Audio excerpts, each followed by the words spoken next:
दोस्तों नमस्कार। और आज हम लोग प्राकृतिक वनस्पति के बारे में पढ़ेंगे। यह है अध्याय छठा। और जैसा कि आप लोगों को पता है कि केजीएस का जो क्लास नोट्स है, जो क्विक रिवीजन के लिए दिया जाता है, वो वाला नोट्स हम लोग पढ़ रहे हैं। और आज ये छठा अध्याय है प्राकृतिक वनस्पति का, इसे हम लोग देखेंगे। तो सबसे पहले परिभाषा दी गई है कि प्राकृतिक वनस्पति आखिर है क्या। तो पौधा का वह समुदाय जो लंबे समय तक बिना किसी बाहरी हस्तक्षेप के उगता है तथा वहाँ के मिट्टी व जलवायु परिस्थितियों में यथासंभव स्वयं को ढाल लेती है, तो इसे हम लोग क्या कहते हैं, प्राकृतिक वनस्पति। अब यह है कि वनस्पति को प्रभावित करने वाले कारक कौन कौन से हैं। इसमें जलवायु, मिट्टी, स्थलाकृतियाँ, मानवीय गतिविधियाँ।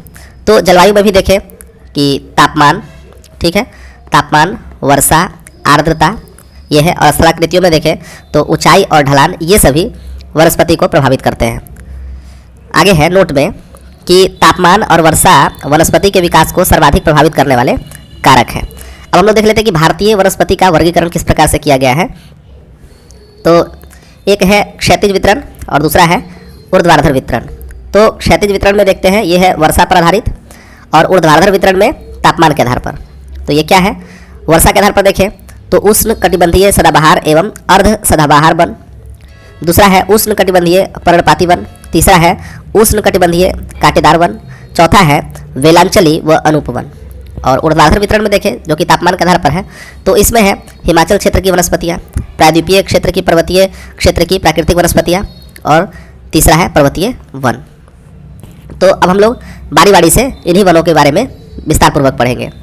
तो इसमें आप देखें कि उष्ण कटिबंधीय सदाबहार वन व अर्ध सदाबहार वन क्या है। तो उष्ण कटिबंधीय सदाबहार वन क्या है, इसके विकास के बारे में देखें तो ऐसे वन उन क्षेत्रों में पाया जाता है जहां वार्षिक वर्षा 250 सेंटीमीटर से ज़्यादा तथा औसत वार्षिक तापमान जो है वो 22 डिग्री सेंटीग्रेड से अधिक रहता है। ठीक है, विशेषताओं में देखें तो इन वनों में क्या देखते हैं कि पत्ते झरने, फूल आने तथा फल लगने का समय अलग अलग होता है, अतः यह साल भर हरे भरे दिखते हैं। यहाँ वनस्पतियों का विकास सघन व विभिन्न स्तरों के रूप में होता है। पेड़ों की लंबाई 60 मीटर या अधिक भी होती है। भूमि के नज़दीक झाड़ियाँ और लताओं की श्रृंखला पाई जाती है। इनका आर्थिक दोहन कठिन होता है। मशीनों के आविष्कार के बाद यह आसान हो गया है। प्रमुख वृक्ष में देखें तो mahogany, rosewood, orchid, cinchona, any, ebony, ये सभी क्या है, तो ये सभी उष्ण कटिबंधीय सदाबहार वन है। ठीक है, इसमें एक बार वृक्षों को एक बार फिर से देख लें कि mahogany, rosewood, orchid, cinchona, any, ebony, ये सभी। उष्ण कटिबंधीय अर्ध सदाबहार वन, वो था उष्ण कटिबंधीय सदाबहार वन, और अब आगे है उष्ण कटिबंधीय अर्ध सदाबहार वन। तो क्या होता है कि औसत वार्षिक वर्षा जहाँ पर 200 से 250 सेंटीमीटर के बीच होती है, तो उन क्षेत्रों में उष्ण कटिबंधीय अर्ध सदाबहार वन पाए जाते हैं। विशेषताओं में देखें तो सदाबहार के अपेक्षा कम सघन होता है। इसका आर्थिक दोहन आसान होता है। प्रमुख वृक्ष में देखें तो सायूर, होलक, कैल, चंपा, गुराजन, ये सभी वृक्ष हैं जो उष्ण कटिबंधीय अर्ध सदाबहार वन है। वितरण में देखें तो सदाबहार व अर्ध सदाबहार वन के वितरण के बारे में देखें तो अंडमान निकोबार द्वीप समूह, पश्चिमी घाट के पश्चिमी ढाल, पूर्वोत्तर भारत के पहाड़ी क्षेत्र जैसे मेघालय, केरल, कर्नाटक इत्यादि। ठीक है, अब आगे है उष्ण कटिबंधीय पर्णपाती वन। अभी तक हम लोगों ने सदाबहार वन के बारे में पढ़ा, अब उष्ण कटिबंधीय पर्णपाती वन के बारे में पढ़ते हैं। तो पर्णपाती वन को मानसूनी वन भी कहा जाता है। यह भारत के सबसे अधिक भूभाग पर पाए जाते हैं। याद रखेंगे कि सबसे अधिक भूभाग पर कौन से वन पाए जाते हैं, तो उष्ण कटिबंधीय पर्णपाती वन पाए जाते हैं। पर्णपाती वन को पतझड़ वन भी कहते हैं क्योंकि शुष्क ऋतु में इनके पत्ते झड़ जाते हैं। ठीक है, इसमें है आर्द्र पर्णपाती वन। इसका विकास देखें तो ऐसे वनों का विकास औसत वार्षिक वर्षा 100 सेंटीमीटर से 200 सेंटीमीटर वाले क्षेत्र में होता है। विशेषताओं में देखें तो शुष्क ऋतु में नमी संरक्षण के लिए अपनी पत्तियां गिरा देते हैं। वृक्षों की ऊंचाई 20 मीटर से 40 मीटर के बीच होती है। ये वन वाणिज्यिक दृष्टि से महत्वपूर्ण होती है। वितरण में देखें तो हिमालय के तराई क्षेत्रों में, पश्चिमी घाट के पूर्वी ढाल में, ठीक है, उत्तर प्रदेश, बिहार, मध्य प्रदेश, इन सभी राज्यों में, महाराष्ट्र, कर्नाटक, उड़ीसा इत्यादि में। और प्रमुख वृक्ष क्या है, तो सागवान है, साल, शीशम, चंदन, महुआ, सेमल, कुक्षम, आंवल, सहतूत, बेत, ये सभी वन है आर्द्र पर्णपाती वन। अब देखते हैं शुष्क पर्णपाती वन। ये क्या है, तो यह जो इन प्रकार के जो वन है इसका विकास होता है जहाँ पर औसत वार्षिक वर्षा 70 सेंटीमीटर से लेकर 100 सेंटीमीटर वाले क्षेत्र जहाँ होते हैं वहाँ पर ये वन पाए जाते हैं। विशेषताओं में देखें तो इसमें पार्कनुमा भूदृश्य पाए जाते हैं, अर्थात घास के मैदानों में जहाँ तहाँ खड़ा वृक्ष। पार्कनुमा भूदृश्य भारत में अधिक वर्षा वाले प्रायद्वीपीय पठार तथा उत्तर भारत के मैदान में पाए जाते हैं। वृक्ष की लंबाई देखें तो ये 10 मीटर होनी चाहिए, ये 10 मीटर आप कर लीजिए, 10 मीटर, और ये 25 मीटर तक होती है। ठीक है। वृक्ष की जड़ें गहरी होती है ताकि जल का अवशोषण हो सके। पेड़ों की छाल और पत्तियाँ मोटी और कांटेदार होती है। ठीक है। प्रमुख वृक्षों में देखें तो तेंदू, पलास, अमलतास, बेल, खैर, ठीक है, ये आथर, अक्सलवुड, ये सभी है। तेंदू के वृक्ष के पत्ते से बीड़ी बनाई जाती है। तेंदू के वृक्ष के पत्ते से बीड़ी बनाई जाती है। खैर वृक्ष के लकड़ी से कत्था तैयार किया जाता है। खैर वृक्ष के लकड़ी से क्या तैयार किया जाता है? कत्था। अब आगे है उष्ण कटिबंधीय कांटेदार वन। ठीक है। विकास में देखें तो जहाँ पर 50 सेंटीमीटर से कम वार्षिक वर्षा होती है उन क्षेत्रों में ये उष्ण कटिबंधीय कांटेदार वन पाए जाते हैं। विशेषताओं में देखें तो इसमें क्या है, विभिन्न प्रकार के घास व झाड़ियाँ शामिल हैं। वृक्ष लगभग पूरे वर्ष पर्ण रहित रहते हैं। इन वृक्षों के नीचे लगभग 2 सेंटीमीटर लंबी गुच्छा घास उगती है। वितरण में देखें तो दक्षिण पश्चिमी पंजाब, हरियाणा, राजस्थान, गुजरात, मध्य प्रदेश एवं उत्तर प्रदेश के अर्ध शुष्क क्षेत्र में पाए जाते हैं। प्रमुख वृक्षों में देखें तो बबूल, बेर, सजूर, सैर, नीम, सेजरी, पलास, ये सभी वृक्ष हैं जो उष्ण कटिबंधीय कांटेदार वन है। अब नोट में देखें कि पालस, ये ब्यूटिया मोनोस्पर्मा जंगल का आग कहलाता है। ठीक है। यह उत्तर प्रदेश एवं झारखंड का राजकीय पुष्प है। याद रखें, ये ब्यूटिया मोनोस्पर्मा जो है, जिसको मतलब जंगल का आग कहा जाता है, यह उत्तर प्रदेश एवं झारखंड का राजकीय पुष्प है। आगे बढ़ते हैं, हम लोग वेलांचली व अनूप वन के बारे में पढ़ते हैं। ये क्या है? तो ये आर्द्र भूमि के वन है। ठीक है। जो समुद्र तट के किनारे या नदी डेल्टाई क्षेत्रों में पाए जाते हैं। वेलांचली या अनूप वन इसे देखें तो वेलांचली वन और अनूप वन तो क्या है, ये वन समुद्र तट के पास जो है उथले जल क्षेत्र में पाए जाते हैं। और अनूप वन कहाँ पाए जाते हैं? तो ये वन नदी के डेल्टाई भाग में पाए जाते हैं। वेलांचली वन के बारे में देखें तो ये वन मीठे व खारे जल दोनों में उगते हैं, वेलांचली।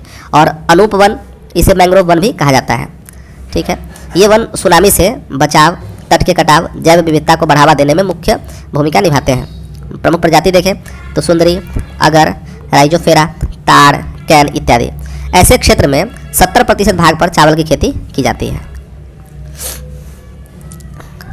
वनस्पतियों के ऊर्ध्वाधर वितरण में देखें तो समुद्र तल से लगभग 900 मीटर की ऊंचाई से अधिक ऊंचाई के तरफ जाने पर वनस्पति के विकास को वर्षा की अपेक्षा तापमान अधिक प्रभावित करता है। इसे याद रखें कि समुद्र तल से लगभग 900 मीटर की ऊंचाई से अधिक ऊंचाई के तरफ अगर हम जाते हैं तो वहाँ जो वनस्पतियाँ होती है तो उसे वर्षा कम प्रभावित करती है, तापमान अधिक प्रभावित करता है। ठीक है। पर्वतीय वन को देखते हैं तो पर्वतीय क्षेत्रों में ऊंचाई के साथ तापमान घटने के साथ साथ प्राकृतिक वनस्पति में बदलाव आता है। पर्वतीय वन देखें तो क्या होता है कि एक तो है, आपको पता भी होगा कि पर्वत जो है वो 2 तरफ पाया जाता है। एक पर्वत जो कि हिमालय का भाग है और दूसरा पठारी भाग है। तो इसी प्रकार से यहाँ बांटा गया है कि हिमालय के पर्वतीय वन और प्रायद्वीपीय भारत के पर्वतीय वन। तो हिमालय क्षेत्र की प्राकृतिक वनस्पतियों को देखें तो ऊंचाई बढ़ने के साथ हिमालय पर्वत श्रृंखला में उष्ण कटिबंधीय वन से टुंड्रा प्रकार तक की वनस्पतियाँ पाई जाती हैं। हिमालय के गिरिपाद, इसमें पर्णपाती वन पाए जाते हैं। गिरिपाद का मतलब होता है सबसे निचले भाग में। फिर 1000 मीटर से 2000 मीटर की ऊंचाई पर आर्द्र शीतोष्ण कटिबंधीय वन पाए जाते हैं। ठीक है। उत्तर पूर्वी भारत के उच्चतर पहाड़ियों पर, पश्चिम बंगाल तथा उत्तरांचल के पहाड़ियों पर ये पाए जाते हैं। चौड़ी पत्तियों वाले वृक्ष ओक व चेस्टनट जैसे सदाबहार वन पाए जाते हैं। 1500 मीटर से लेकर 1750 मीटर की ऊंचाई पर ये यहाँ पर क्या होता है, तो हिमालय के पश्चिमी भाग में बहुमूल्य वृक्ष देवदार के वन पाए जाते हैं। इसकी मजबूत लकड़ी निर्माण कार्य में प्रयुक्त होती है। चिनार व वालन वृक्ष की लकड़ी कश्मीर हस्तशिल्प के लिए उपयोग होता है। यह वृक्ष पश्चिमी हिमालय में अधिक मात्रा में पाए जाते हैं। 2225 मीटर से 3048 मीटर की ऊंचाई पर क्या है, इस ऊंचाई पर ब्लू पाइन बोलेंगे, ब्लू पाइन और स्प्रूस पाए जाते हैं। इस ऊंचाई पर शीतोष्ण कटिबंधीय घास भी पाए जाते हैं। 3000 मीटर से अधिक ऊंचाई पर अल्पाइन वनों तथा चारागाह पाए जाते हैं। 3000 मीटर से 4000 मीटर की ऊंचाई पर silver fir, junior, pine birch, rhododendron इत्यादि वृक्ष पाए जाते हैं। ऋतु प्रवास यानी कि सीजनल माइग्रेशन करने वाले समुदाय जैसे गुज्जर, बक्कड़वाल, गद्दी और भूटिया यहाँ के चारागाहों का पशुचारण में उपयोग करते हैं। स्पेशल पॉइंट्स देखें तो हिमालय के उत्तरी ढाल यानी कि ट्रांस हिमालय की तरफ क्या होता है, यह शुष्क होता है, जबकि दक्षिणी ढाल अपेक्षाकृत अधिक वर्षा प्राप्त करते हैं। हिमालय के उत्तरी ढाल की तुलना में दक्षिणी ढाल पर अधिक वनस्पतियाँ पाई जाती हैं। ठीक है, याद रखेंगे, हिमालय के उत्तरी ढाल की तुलना में दक्षिणी ढाल पर अधिक वनस्पतियाँ पाई जाती है। क्यों? क्योंकि ऊपर ही दिया है कि वर्षा यहाँ पर दक्षिणी ढाल में अधिक होती है। पश्चिमी हिमालय की अपेक्षा पूर्वी हिमालय विषुवत रेखा के निकटता के कारण यहाँ का जो औसत तापमान व वर्षा की मात्रा जो होती है वो अधिक होती है। इसी कारण पश्चिमी हिमालय की अपेक्षा पूर्वी हिमालय में वनस्पति सघनता, जैव भार, जैव विविधता अधिक होती है। ठीक है, पूर्वी हिमालय का जो औसत तापमान अधिक होने के कारण पश्चिमी हिमालय की तुलना में पूर्वी हिमालय में अधिक ऊंचाई पर भी वनस्पतियाँ दिखाई देती है, अर्थात पूर्वी हिमालय में ट्री लाइन अधिक ऊंचाई पर होता है। दक्षिण भारत के पर्वतीय वन, ये तो हम लोगों ने अभी हिमालय के बारे में पढ़ा, अब दक्षिण भारत के पर्वतीय वन है तो इसे देखते हैं हम लोग। तो दक्षिण भारत के पर्वतीय वन के प्रमुख क्षेत्र पश्चिमी घाट, विंध्याचल और नीलगिरी पर्वत श्रृंखला है। ये श्रेणियाँ उष्ण कटिबंध में है। इन श्रेणियों की औसत ऊंचाई समुद्र तल से लगभग 1500 मीटर है।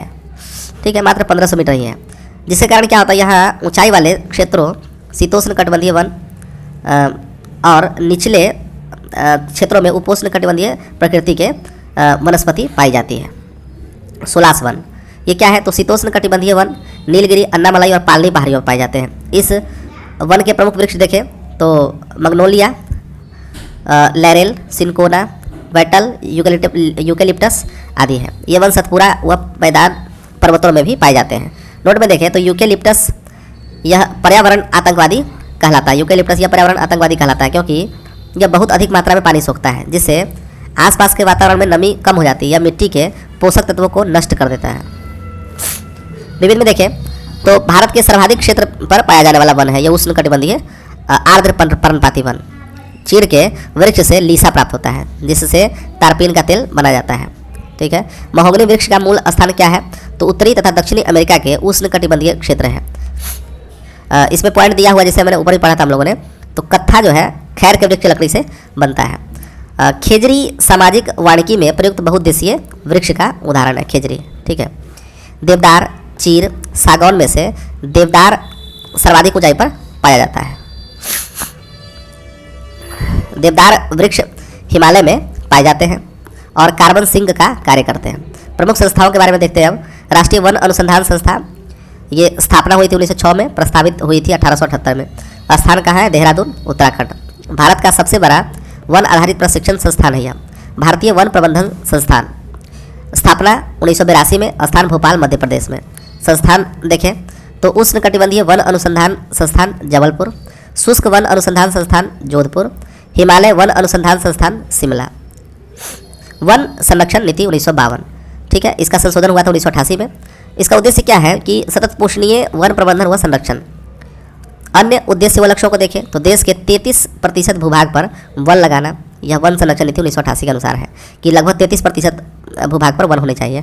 और जैसा कि वन रिपोर्ट के हिसाब से आपको पता होगा कि वृक्ष और वन मिलाकर के लगभग 25% या इससे थोड़ा सा ज़्यादा अभी है वन और वृक्ष मिलाकर के। पर्यावरण संतुलन बनाए रखना, प्राकृतिक धरोहर, जैव विविधता तथा आनुवंशिक पुल का संरक्षण, मृदा अपरदन, मरुस्थलीकरण को रोकना, बाढ़ व सूखा नियंत्रण करना, सामाजिक वानिकी व वनारोपण करना। सामाजिक वानिकी का अर्थ क्या होता है, तो पर्यावरणीय, सामाजिक व ग्रामीण विकास में मदद के उद्देश्य से वनों का प्रबंध, सुरक्षा व बंजर भूमि पर वनारोपण। राष्ट्रीय कृषि आयोग, इसे 3 भागों में बांटा गया है, शहरी वानिकी, ग्रामीण वानिकी और फार्म वानिकी। तो ग्रामीण वानिकी को कृषि वानिकी और समुदाय वानिकी के रूप में इसको वर्गीकृत किया जा सकता है। शहरी वानिकी क्या होता है, तो शहरों और उनके इर्द गिर्द निजी व सार्वजनिक भूमि जैसे हरित पट्टी, पार्क, सड़क किनारे, औद्योगिक व व्यावसायिक स्थलों पर पेड़ लगाना व प्रबंधन करना। ग्रामीण वानिकी में देखते हैं, कृषि वानिकी में देखें तो कृषि योग्य तथा बंजर भूमि पर पेड़ व फसलें एक साथ लगाना। सामुदायिक वानिकी में जैसे सार्वजनिक भूमि पर जैसे कि गांव, चारागाह हो गया, मंदिर भूमि, मैंने मंदिर भूमि, विद्यालय, सड़क के किनारे क्षेत्र में वृक्ष लगाना। फार्म वानिकी में इसके अंतर्गत किसान अपने खेतों में व्यापारिक महत्व वाले या दूसरे पेड़ लगाते हैं। अब हम लोग देख लेते हैं, जैसा कि हम लोगों ने बात किया था तो उसी के विषय में विस्तारपूर्वक पढ़ते हैं। भारत वन स्थिति रिपोर्ट 2023। तो जारीकर्ता पर्यावरण वन एवं जलवायु परिवर्तन मंत्रालय, और प्रकाशन कौन करता है, तो भारतीय वन सर्वेक्षण। 1987 से लगातार ये जो है जारी किया जाता है द्विवार्षिक आधार पर, और ये 18वीं रिपोर्ट है, ये याद रखेंगे, ये 18वीं रिपोर्ट है। रिपोर्ट के प्रमुख बिंदु को देखें तो कुल वनावरण जो है, वन आवरण की बात हो रही है। वृक्ष आवरण और वन आवरण दोनों बिल्कुल अलग बातें हैं, तो इसे आप समझ के चलेंगे। वन होता है जो प्राकृतिक रूप से उगा होता है, वो वन होता है, और वृक्ष जो लगाया जाता है। तो वनावरण में इसका जो क्षेत्रफल है 7,15,343 वर्ग किलोमीटर, और कुल वृक्ष आवरण जो है 1,12,014 वर्ग किलोमीटर। तो इस प्रकार दोनों को जोड़ दीजिएगा तो कुल वन एवं वृक्षावरण की बात करें तो 8,27,367 वर्ग किलोमीटर क्षेत्रफल है। और कुल वनावरण में प्रतिशत देखें तो 21.76% है, वृक्षावरण 3.41%, और जैसा कि हमने ऊपर कहा कि 25% से थोड़ा अधिक यानी कि 25.17% जो है कुल वन एवं वृक्ष आवरण है भारत में। भी देश में गैर वन क्षेत्र कहें तो 73.50% जो है वो गैर वन क्षेत्र है। तो ये है, यानी कि कितना है आप देखें 24,16,489.29 वर्ग किलोमीटर है। वन एवं वृक्षावरण में वृद्धि को देखें तो वृद्धि हुई है 1,445.81 वर्ग किलोमीटर पिछले रिपोर्ट की तुलना में, और ये बात हो रही है वन एवं वृक्षावरण दोनों मिला करके, ठीक है। तो इसमें जो शीर्ष राज्य है वो पहले स्थान पर छत्तीसगढ़ है, ठीक है, दूसरे स्थान पर उत्तर प्रदेश, तीसरा स्थान पर उड़ीसा, और चौथे स्थान पर राजस्थान। और इनकी वृद्धि किस प्रकार से हुई है, तो छत्तीसगढ़ में सबसे अधिक 684 वर्ग किलोमीटर, उत्तर प्रदेश में 559 वर्ग किलोमीटर, उड़ीसा में भी इतना ही 559 वर्ग किलोमीटर, और राजस्थान में 394 वर्ग किलोमीटर, ठीक है। तो ये है। और देखें तो केवल अगर वनावरण की वृद्धि की बात करें, केवल वनावरण, तो सर्वाधिक वनावरण जो हुआ है वो मिजोरम में हुआ है, ठीक है। पहले स्थान पर मिजोरम, दूसरे स्थान पर गुजरात, और तीसरे स्थान पर उड़ीसा, ठीक है। वनावरण में वृद्धि 156.41 वर्ग किलोमीटर हुई है, ठीक है। वनावरण सबसे ज़्यादा अगर कहें, वनावरण में कमी वाला शीर्ष 3 राज्य कहें तो कमी सबसे अधिक दर्शाई गई है तो मध्य प्रदेश में, उसके बाद कर्नाटक में, और उसके बाद नागालैंड में, ठीक है।